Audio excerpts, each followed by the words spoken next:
الرحمن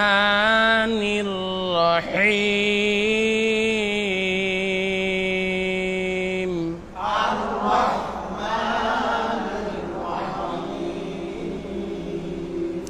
مالك يوم الدين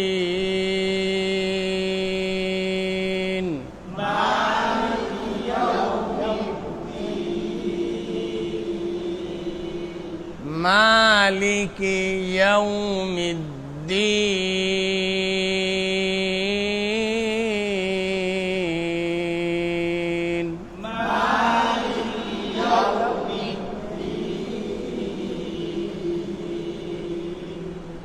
إياك نعبد وإياك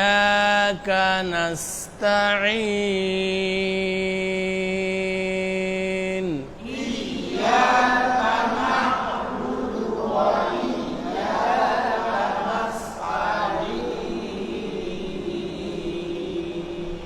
إياك نعبد وإياك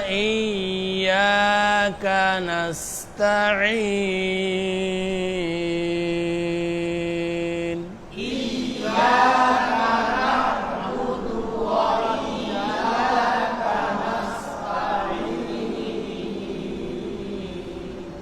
اهدنا الصراط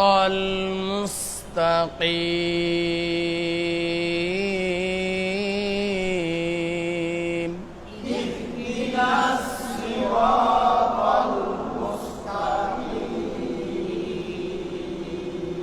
اهدنا الصراط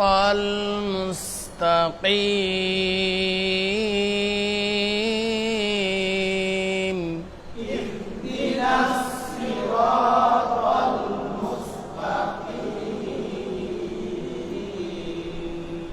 صراط الذين أنعمت عليهم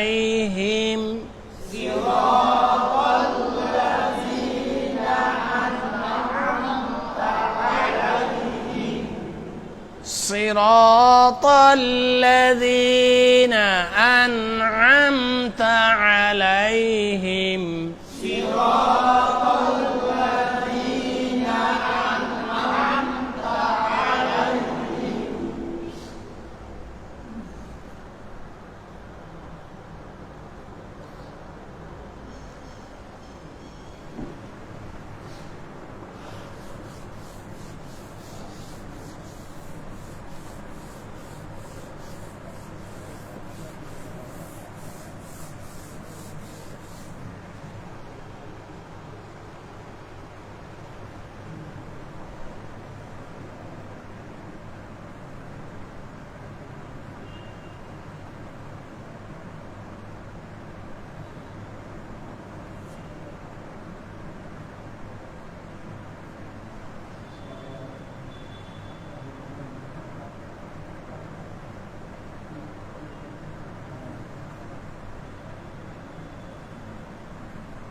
অক্ষরগুলো চিনছেন? বলেন এটার নাম।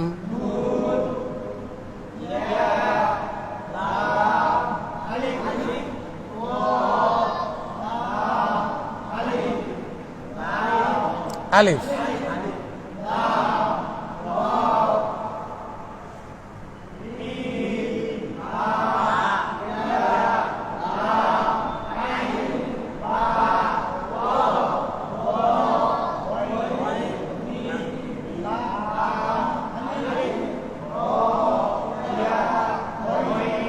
মাশাআল্লাহ।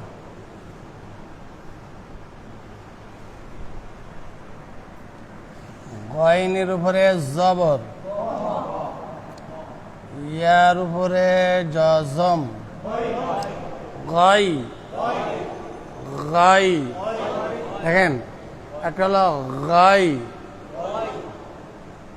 আমি বলছিলাম উপরে তালুর লাস্ট পর্যায়ে, লাস্টে যায় দেখবেন দুই সাইডে নরম একটা জায়গা আছে, তালুর শেষ, যেখানে অনেক সময় ওই ভাত খেতে গেলে ওই ছোট কাঁটা অথবা ধানের তুষ কত জায়গায় লেগে যায়, এরকম এরকম করে ওটা ক্লিয়ার করে নাকি, ওটা বেজে গেলেই একটা বিরক্তির একটা ভাব এসে যায়। ওই যে জায়গাটায় কাঁটাটা বাজে বা কোনো ময়লা বাজে, ওই জায়গাটা থেকে উচ্চারণটা হবে গই গই। আরেকটা হলো গই। গই যখন বলবেন গই, গই বললে জিহ্বার না উপরে তালুর শক্ত জায়গার সাথে বাজলো, গই। আর হলো গই গই গই। রা নিচে জের, এই লামের উপরে জজম, গায়রিল গায়রিল গায়রিল। মিমের উপরে জবর, গয়নের উপরে জজম, মাগ মাগ মাগ মাগ। এলা মাগ মাগ, বুঝেন নাই? মাগ। আর হলো মাগ মাগ গায়রিল মাগ।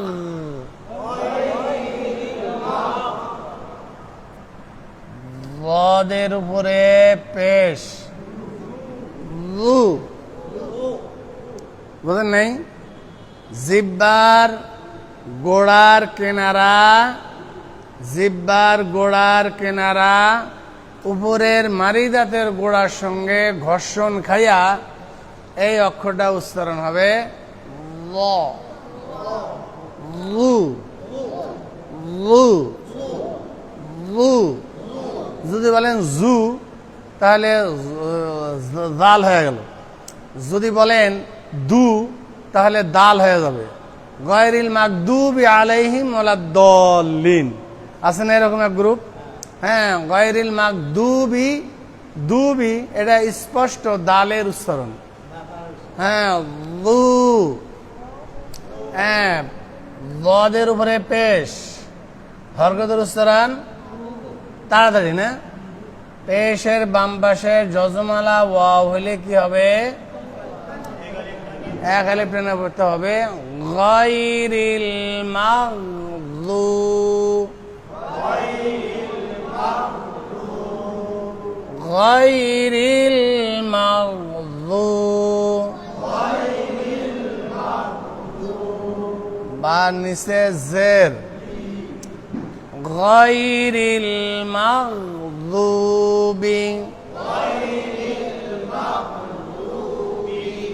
আবার বলেন, আবার বলেন। আইনের উপরে জবর, আইন জবর আ আ আ। আলাইহিম বলেন নাই? আলাইহিম তো সহজ। আ, লামের উপরে জবর, ইয়ার উপরে জজম আলাই আলাই বলো এই দেখেন বলো বলো আলাই হার নিচে জের মিমের উপরে জজম আলাইহিম আলাইহিম গায়রিল মাগযুবি আলাইহিম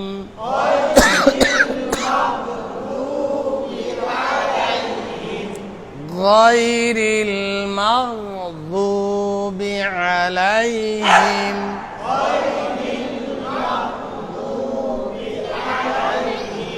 আবার বলেন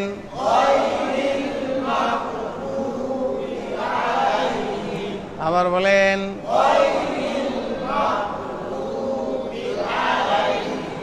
আবার বলেন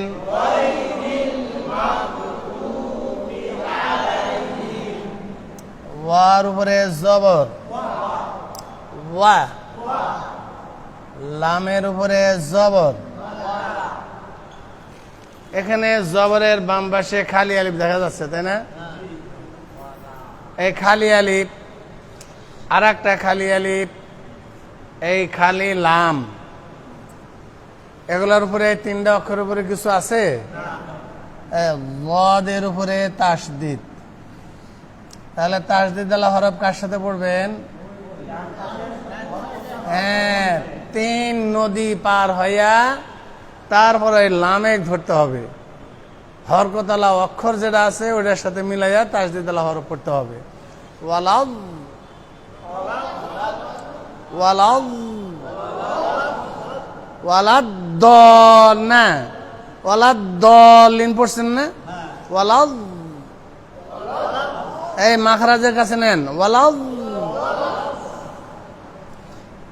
ওয়াদের উপরে জবর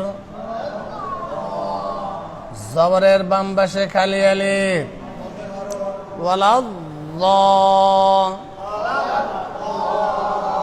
ওয়ালাদ এই লামের উপরে আবার তাসদিদ লামের উপরে কি হয়েছে শোনেন গ্রামার ভুলে গেছেন না একটা তাসদিদের ডাইনে খালি অক্ষর পড়া যায় না তাই না তাসদিদের ডাইনে খালি আলিফ পড়া যাবে হ্যাঁ পড়া যাবে এই জিনিসটা আগে ক্লিয়ার হই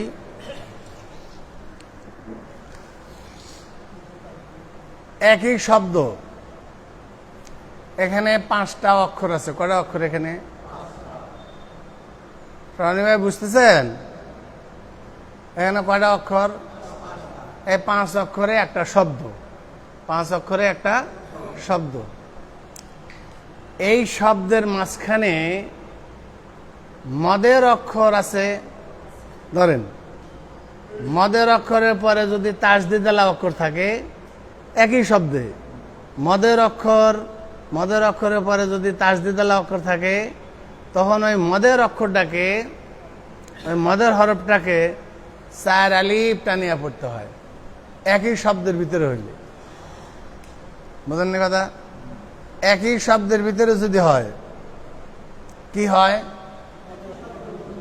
কি হইলে মদের অক্ষরের পরে যদি তাসদিদ আলা অক্ষর থাকে মদের অক্ষরের পরে যদি তাসদিদ আলা অক্ষর থাকে তখন ওই মদের অক্ষরটাকে 4 আলিফ টেনে পড়তে হয় বলেন মদের অক্ষরের পরে কি থাকলে তাসদিদ আলা অক্ষর কোথায় থাকলে একই শব্দের ভিতরে এখানে লামের উপরে জবর জবরের বাম পাশে খালি আলিফ লা এটা আলাদা একটা অক্ষর আলাদা শব্দ আর এখান থেকে নিয়ে এই পর্যন্ত এক শব্দ এই ওয়া এক অক্ষরই ধরেন এটা এক অক্ষরই একটা শব্দের মতো ওয়ার আলাদা অর্থ এই লা এটা একটা শব্দ আর এই আলিফের থেকে নিয়ে নুন পর্যন্ত এই সব মিলা হলো এক শব্দ। আমি কি বলতেছিলাম, একই শব্দের মাঝখানে যদি মদের অক্ষরের পরে তাসদিদ আলা অক্ষর থাকে তাহলে ওই মদের অক্ষরটাকে 4 আলিফ টানিয়া পড়তে হয়। গ্রামারটা আসলে এইভাবে, কালেমার মধ্যে, কালেমা বোঝেন, কালেমা মানে এক শব্দ, একটা শব্দ আর কি, কালেমা মানে শব্দ। কালিমার মধ্যে মদের হরফের বামের হরফে, কালেমার মধ্যে মদের হরফের উপরে চিহ্ন মোটা বামে তাসদিদ হইলে, এটা হলো বাচ্চাদের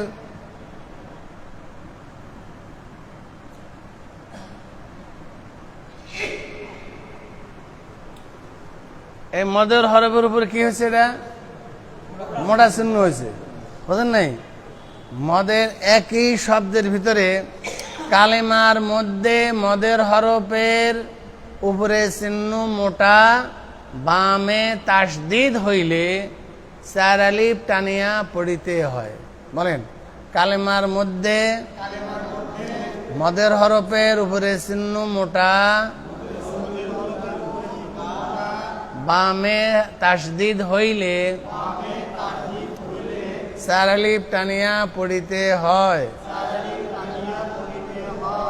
কালেমার মধ্যে মদের হরফের উপরে চিহ্ন মোটা,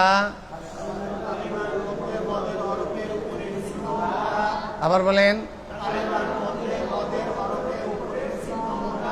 আবার বলেন, আবার বলেন, আবার বলেন। বামে তাসদিদ হইলে 4 আলিফ টানিয়া পড়িতে হয়। 4 আলিফ টানিয়া বলেন। কালমার মধ্যে মদের হরফের উপরে চিহ্ন মোটা বামে তাসদিদ হইলে 4 আলিফ টানিয়া পড়িতে হয়। বলেন,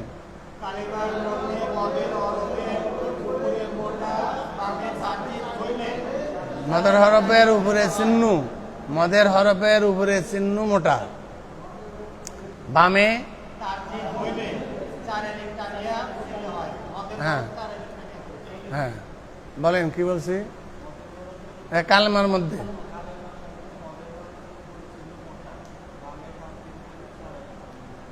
চার আলিফ টানিয়া, হ্যাঁ বলেন।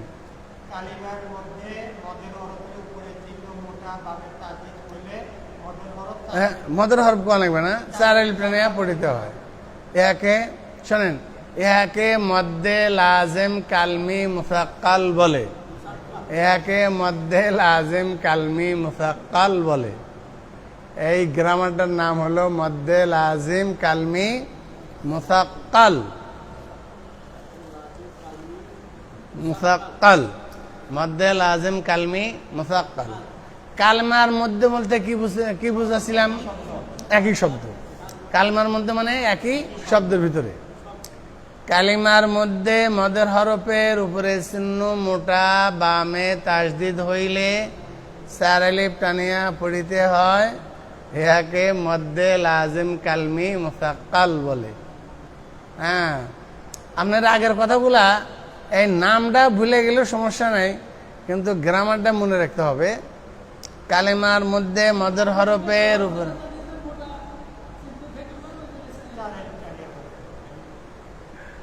হ্যাঁ এজন্য, হ্যাঁ মোটা চিহ্ন থাকলে 4 আলিফ, চিকন চিহ্ন থাকলে, তবে এখানে একটা প্রশ্ন থেকে যায় আর কি, যে তাসদিদের ডাইনে খালি অক্ষর তো পড়া যাবে না, তাসদিদের ডাইনে খালি অক্ষর পড়া যায় না। সেই হিসেবে এখানে খালি অক্ষর আলিফ পড়ার কথা না, তাই না? কিন্তু খালি অক্ষরটা, খালি আলিফটা পড়া লাগতেছে কেন? বলে একই শব্দের ভিতরে মদের অক্ষর হয়েছে, তাসদিদ হয়েছে, একই শব্দের অক্ষর, একটা শব্দের ভিতরে ঘটনাটা ঘটে গেছে। তাহলে ওয়ালা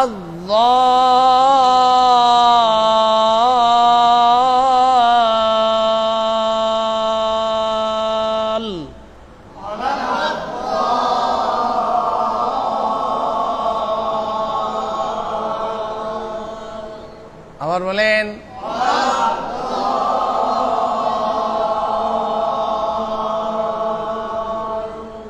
আবার বলেন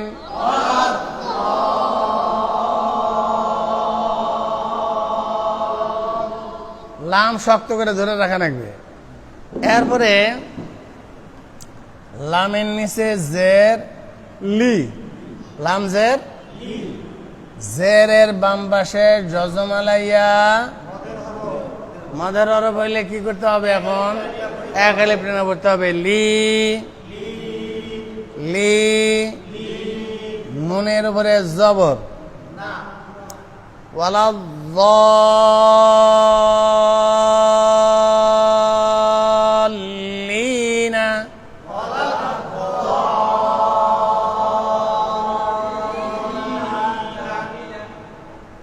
তাই না? এখন এই সূরাটাই তো শেষ। এই শেষ অক্ষর নুন, যখন আয়াতের শেষের অক্ষরে যখন থামবেন তখন শেষের অক্ষরে মনে মনে কি ধরতে হবে? জজম।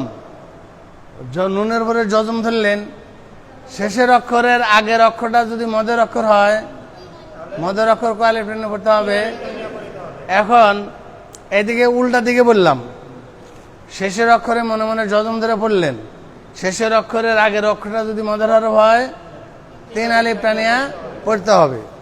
আর একটা হলো জেরের বাম পাশে জজম আলাইয়া মদের হরফ, মদের হরফের পরের হরফে থামলেই 3 আলিফ টানিয়া পড়তে হবে। একে মধ্যে আরজি বলে। ওয়ালা ضالين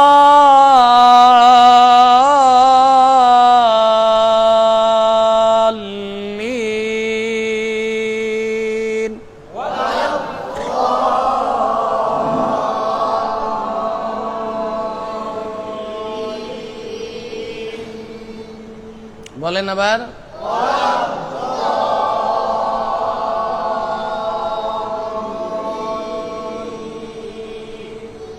আবার বলেন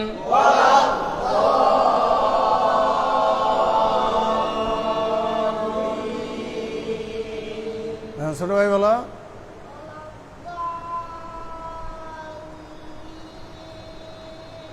মাশাআল্লাহ। হ্যাঁ আপনারা বলেন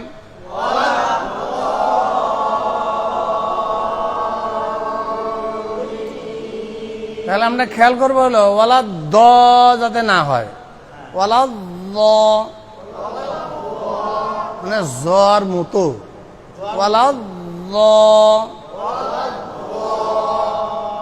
গায়রিল মাগদুবি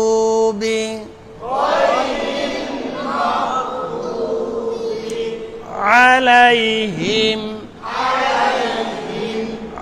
আলাইহিম ওয়ালা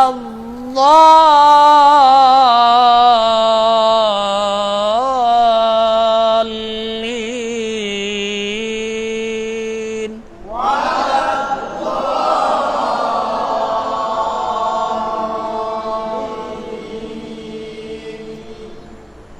غير المغضوب عليهم ولا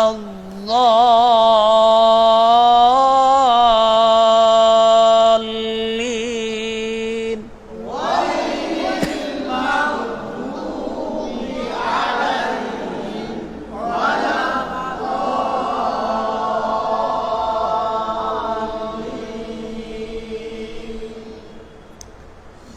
غير المغضوب عليهم ولا الضالين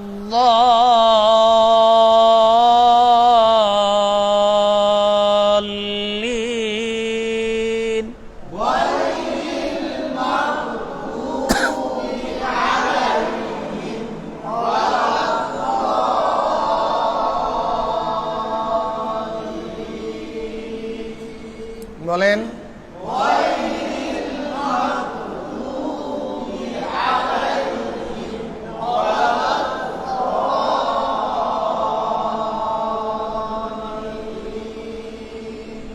বলেন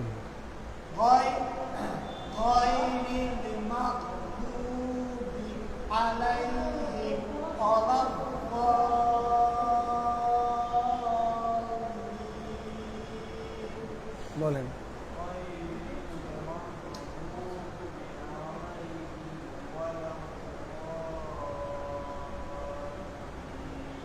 মাশাআল্লাহ, যদের উচ্চারণ সুন্দর হয়েছে। বলেন মুরব্বী, বলেন।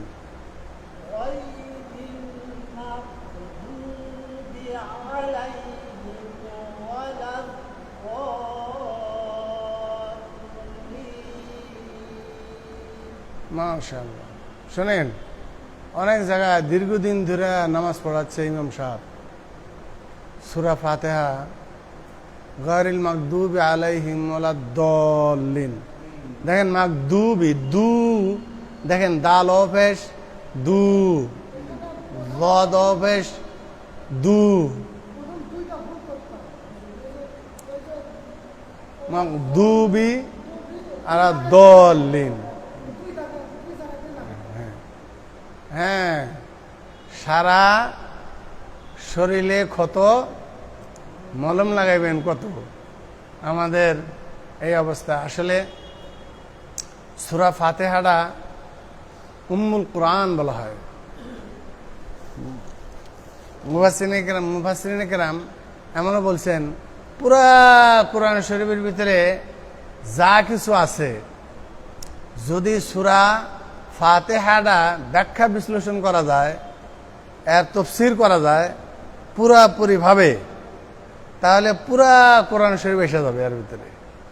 মানে পুরা কোরআন শরীফের ভিতরে যা যা আছে, সূরা ফাতিহার ভিতরে সব কিছুই আছে। বুঝেন নাই? সূরা ফাতিহার যদি তাফসীর করা যায়, তাহলে তাফসীর করতে করতে করতে করতে বিভিন্ন সময় বিভিন্ন আয়াত আসবে। বিভিন্ন আয়াত আসলেই আস্তে আস্তে আস্তে আস্তে দেখা যাবে এক সময় পুরা কোরআন শরীফের তাফসীর হয়ে গেছে। সূরা ফাতিহার তাফসীর পুরোপুরিভাবে করলে পুরা 30 পারা কোরআন শরীফের তাফসীর হয়ে যায়। মানে সূরা ফাতিহার ভিতরে এত কিছু জিনিস আছে, বলে সূরা ফাতিহার ভিতরে যা আছে সব কিছু বিসমিল্লাহর ভিতরে আছে। বিসমিল্লাহর ভিতরে যা আছে সব কিছু বিসমিল্লাহর বার ভিতরে আছে।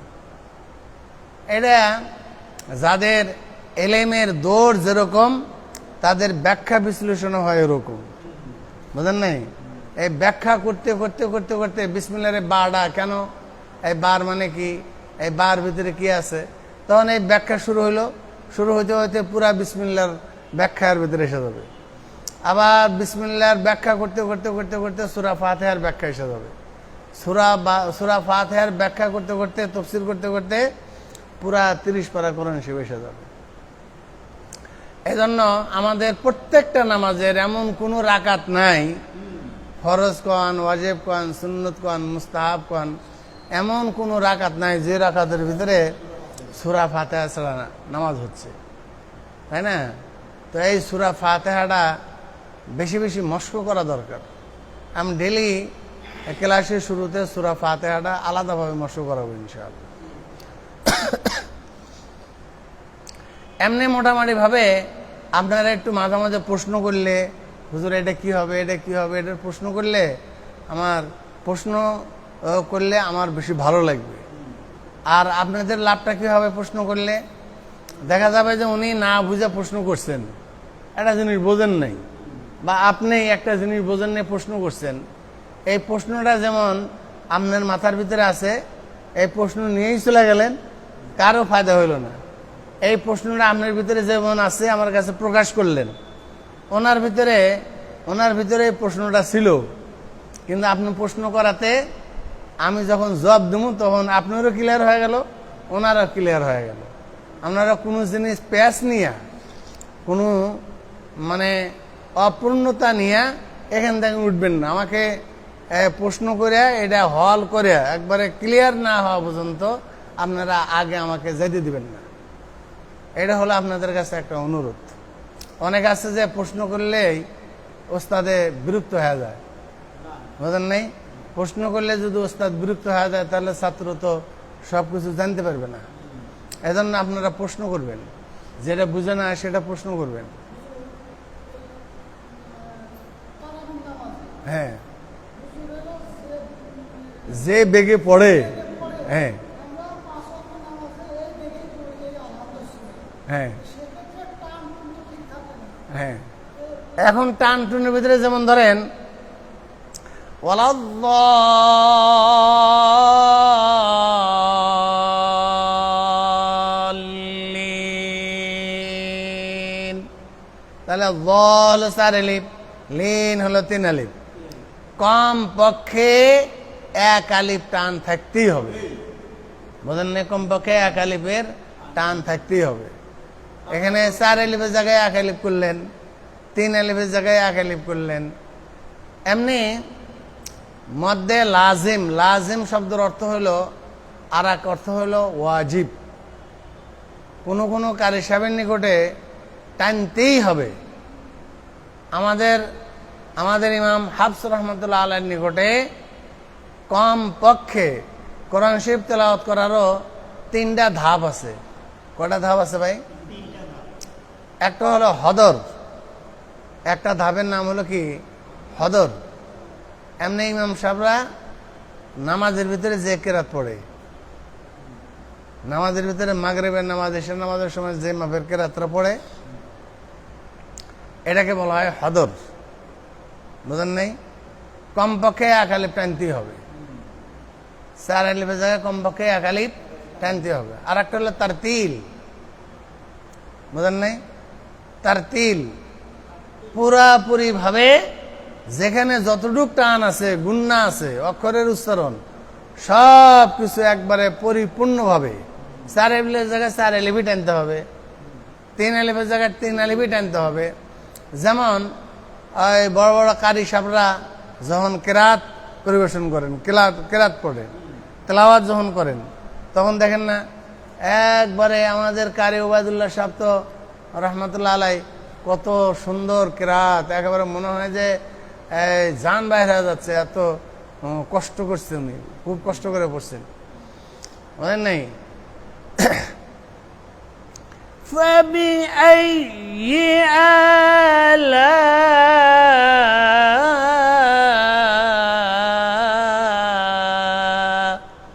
বুঝলেন? এবারে কান ধরে একেবারে ঢুলে ঢুলে এই যে পড়াটা পড়ছেন না, হ্যাঁ, যেখানে যতটুক টানে এতটুক পুরোপুরি ভাবে টান দেওয়া, এটা হলো তার তিল। আর একটা হলো হেফজ পড়া।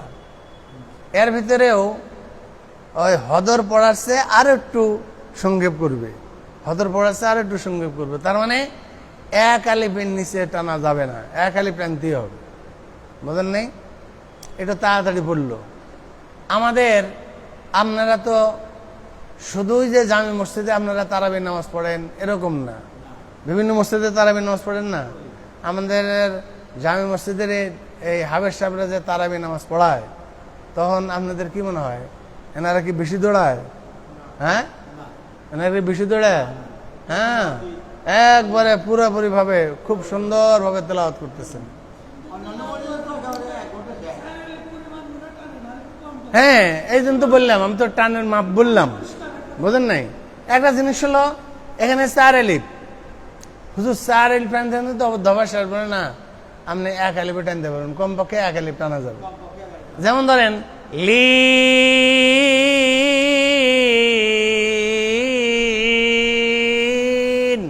3 আলিফ টানলাম। বুঝেন নাই? এই মদরার নাম হলো মদ্দে আরবি, আর এক নাম হলো মদ্দে জায়েজ। আর এক নাম কি? মদ্দে জায়েজ। সর্বোচ্চ 3 আলিফ, 1 আলিফও টানা জায়েজ আছে, 1 আলিফও টানা জায়েজ আছে।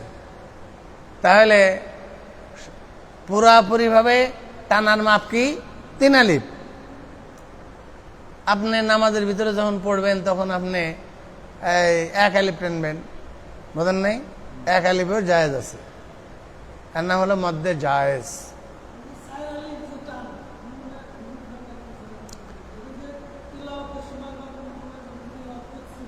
হ্যাঁ, এরা যারা মানে না, আপনার হয়তো মনে হয়, কিন্তু যারা মানে মোশাক্কের কারি যারা আছে, মস্কের কারি যারা আছে, নাম করে যে কারি সাহেবরা আছে না, ওনাদের 4 আলিফের বেশি হয় না। বুঝেন নাই?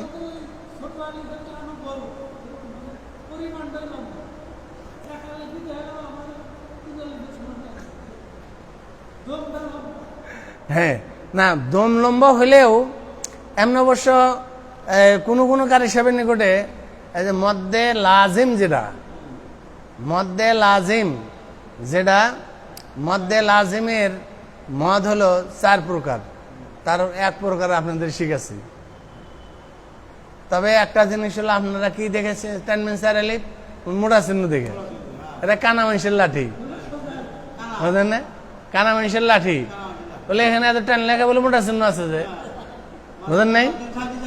আর কারণ কি, এটা কিন্তু আপনাদের ওই যদি ভুলেও যান, এখানকার কাজটা হলে 4 আলিফ টানা, তাই না? আপনি মোটা চিহ্ন দেখে আপনি 4 আলিফ টানতেছেন, ওই মোটা চিহ্নটা কোনো গ্রামারের কথা না, এরা সাধারণ মানুষকে সহজ করার জন্য এরকম বিভিন্ন চিহ্ন ব্যবহার করা হয়েছে।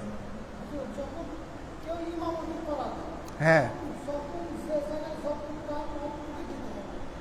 না অতটুকু দিতে হবে না। নামাজের ভিতরে বললাম না, হদর পড়া কমপক্ষে 1 আলিফ, 4 আলিফের জায়গায় 1 আলিফ, 3 আলিফের জায়গায় 1 আলিফ, বুঝলেন নাই? এই 1 আলিফ পরিমাণ সে টানবে। যদি সে পরিপূর্ণভাবে যদি টেনে পড়ে সমস্যা নাই। আপনাদের ইমাম সাহেব তো মাশাআল্লাহ আব্দুল্লাহ হাফেজ মাওলানা আব্দুল্লাহ সাহেব, হ্যাঁ তো 4 আলিফই টানে, হ্যাঁ 1 আলিফ টানে না, কিন্তু সুন্দর। আমি খুব চেষ্টা করতেছি আর একটু ভুল ধরার জন্য, আমার ছাত্র তো, বোঝেন নাই? আমি খুব খেয়াল করে দেখতেছি, আমার তো মাশাআল্লাহ আমাদের সামনে এই এটা বন্ধ করে